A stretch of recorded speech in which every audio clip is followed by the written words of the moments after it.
அம்மா இருந்தா பிசினஸ் கிளாஸ்ல கூட கூட்டு வந்து உடம்பு இல்லாட்டி கூட பரவாயில்ல பிளாக் டவர்ல தங்க வைக்கலாம் அப்படின்ற சக்தி அல்லாஹ் இன்னைக்கு கொடுத்துருக்கான். ஆனா அம்மா இல்ல. அஸ்ஸலாமு அலைக்கும். மக்கா விழுந்த ரஹ்மான். இன்னைக்கு என் கூட ஒரு ஹாஜியை வந்து மீட் பண்ண. அவர் ஒரு சில விஷயங்கள் வந்து என்கிட்ட சொன்னாரு. அவர் சொன்ன விஷயம் வந்து எனக்கு ரொம்ப வலிச்சது. என்ன அப்படின்னா, அவர் வந்து இப்ப ரம்லான் உம்ராக்கு வந்திருக்காரு. லாஸ்ட் இயர் வந்து அவங்க அம்மா வந்து எவ்வளவு சொன்னாங்களாம், ரம்லான் உம்ராக்கு கூட்டு போப்பான்னு. அவர் ஐடியில் இருக்காரு சார். அவர் என்ன சொல்லியிருக்காரு அப்படின்னா, எனக்கு டைம் இல்லம்மா, அடுத்து பார்த்துக்கிறேன்னு சொல்லி தள்ளி இருக்காரு. இன்னைக்கு வந்து என்கிட்ட என்ன ஃபீல் பண்றாருன்னா, அன்னைக்கு ஒரு 10 நாள் லீவ் போட்டுருந்தா எனக்கு ஒரு பெரிய விஷயமே இருந்திருக்காது. ஆனா அன்னைக்கு எங்க அம்மா இருந்தாங்க, இன்னைக்கு எங்க அம்மா இல்ல, நான் வந்து என்ன செய்யறதுன்னு தெரியல. ஆனா இன்னைக்கு நான் உம்ரா வந்திருக்கேன். ஆனா எங்க அம்மாவை என்னால கூட்டு வர முடியல. எனக்கு இத்தனைக்கும் வசதி இருந்திருக்கு, பணம் இருந்தது. ஆனா ஒரே ஒரு விஷயம் வந்து என்கிட்ட காலம் இல்ல.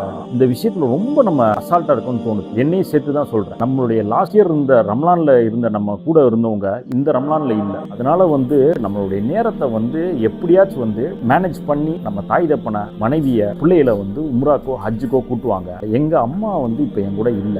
ஆனா உம்ராக்கு வந்திருக்காங்க, ஹஜ்ஜுக்கு கூட்டு வர முடியல. ஆனாலும் இன்னைக்கு நான் நினைக்கிறேன், அல்லாஹ் எனக்கு வந்து போதிய சக்தி கொடுத்துருக்கான். இன்னைக்கு வந்தா கூட எங்க அம்மாவுக்கு நான் நினைப்பேன், உடம்பு முடியலாட்டி பரவாயில்ல, டெய்லி வீல் சேர்ல நானே தள்ளணும். இல்ல அப்படின்னா டெய்லி கூட என்னால பணம் கொடுத்து கூட வீல் சேர்ல வச்சு தள்ள முடியும், அவங்க உம்ரா செய்ய வைக்க முடியும். ஆனா அம்மா இல்ல. நீங்களும் வந்து இதை கொஞ்சம் யோசனை பண்ணி பாருங்க. உங்க தாய் தப்பன் இருந்தாங்கன்னா உங்க பொருள் டைம் கொஞ்சம் அதை அட்ஜஸ்ட் பண்ணி இருக்கிற போதுல அதை வந்து நீங்க பயன்படுத்திக்கோங்க. ஏன்னா நம்ம தாய் தப்பன் போனதுக்கு அப்புறம் அதை ஃபீல் பண்ணி எந்த பிரயோஜனமே இல்லை.